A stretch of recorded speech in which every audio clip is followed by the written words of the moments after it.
അയ്യോ ദാസപ്പെട്ടെന്ന് പറഞ്ഞിരുന്നു കാണില്ല.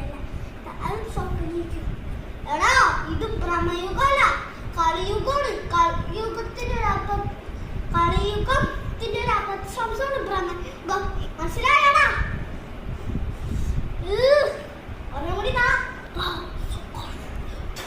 അയ്യോ വീണ്ടും ദാസപ്പെട്ടെന്ന് പറഞ്ഞിട്ട്